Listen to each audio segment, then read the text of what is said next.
If you've been looking for a soundbar alternative and don't have the room for a full-size AVR, you need to check out the Yamaha WXA-50, and we're going to get into it right after the jump.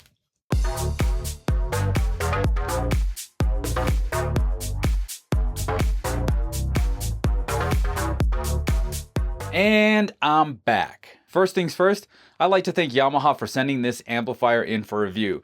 Now, if you're trying to learn about soundbars and amplifiers and the difference between the two, you definitely have come to the right place and you should consider subscribing. And don't forget to hit that bell. The WXA-50 comes in at $499, and if you've been thinking about shelling out $700 or more on a soundbar, you really need to look at this pint-sized amp and a pair of bookshelf speakers. Power output is rated in 2 channels, full bandwidth, THD of 0.06%. 8 ohm output is 55 watts, 6 ohm output is 70 watts, and 4 ohm output is 105 watts. This little amp seems to pump out quite a bit of power, and if you have 4 ohm or 6 ohm speakers, you're good to go. In the box we get a remote control, stands for vertically orientating the amp, antenna, a power cable, and the amp itself. On the front from left to right we have an IR sensor, power button, input button, play, pause, and connect button, status indicator, net indicator, Bluetooth indicator, and volume knob. On the back we have quite a few connections. From left to right we have power port, optical input, trigger in and out if you want to add a power amplifier later, network port, wireless switch, which should be set in the position on the right if you want to use both Bluetooth and Wi-Fi. USB port to plug in a USB device that can store all your digital audio files if that's how you roll. RCAs for auxiliary input and output, remote in, subwoofer out if you want to add more boom boom in the low end later on, 2 speaker outputs, and on the far right we have the antenna. As far as size is concerned, this amp is small in comparison to any kind of 2-channel amp or AV receiver. It's an 8.5-inch square with a height of 2 inches, which is pretty much the width of a Roku Ultra and Apple TV 4K combined.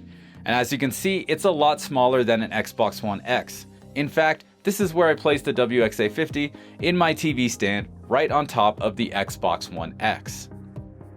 So the basic connection for this amp would be antenna, power, connecting the speakers, and optical from your TV. Once you connect the amp to the TV via optical, you will need to set up the TV to send out audio via optical.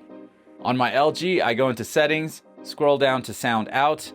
It's set to internal TV speakers, and the next option is audio out, optical/HDMI. Now the TV audio is going to the amp, to the WXA-50, and sound is being output to Martin Logan ESL-X speakers. Connecting your mobile device or media player via Bluetooth is pretty simple.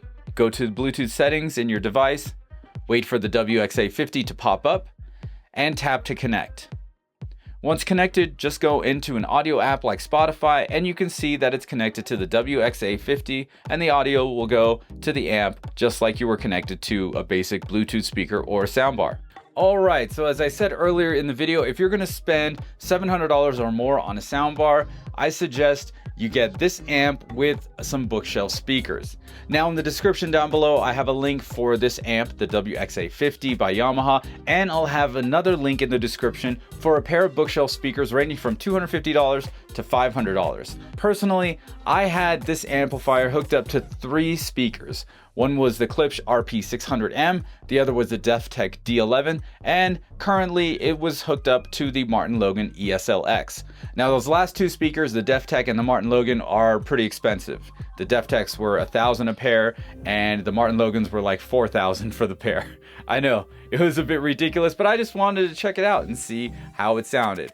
They actually all sounded great. The Martin Logans were 6 ohm speakers, so knowing that this amplifier can handle that 6 ohm load, really awesome. Now if you've got a medium to large size room, I think this amplifier would put out enough power with the right speakers and you would have a much better experience than you would with a soundbar.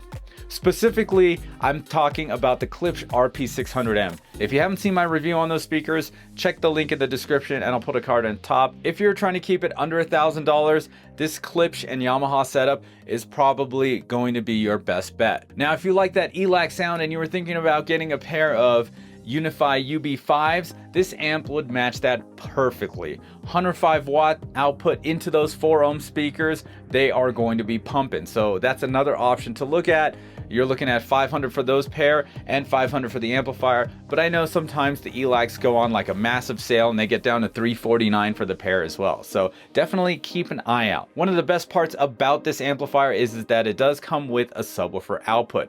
You plug in the subwoofer via RCA and you're good to go. Now you can add that for like $400, $300, or $500, and you'd have a system that is way better than a soundbar. And your TVs and movies and music in your living room or den or wherever you're gonna have this is gonna sound top notch. The remote control is a nice size and very good for controlling everything.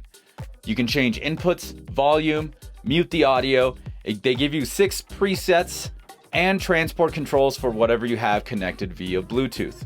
All in all, this $500 amp is a good performer, and with a good pair of bookshelf speakers, a great way to upgrade your TV sound. With stability for 4, 6, and 8 ohm speakers, Bluetooth, subwoofer output, this little amp is small, versatile, and the perfect way to get better sound in your living room. Once again, I gotta thank Yamaha for sending this amp in for me to review. Thank you guys so much. And if you have any questions about this amplifier or anything else, be sure to hit me up in the comments below or on whichever social or email, whatever you like to use. That's pretty much it for this video. Don't forget to like and subscribe to the channel. Once again, my name is Chana D. I'm your Techno Dad, and I'll see you next time.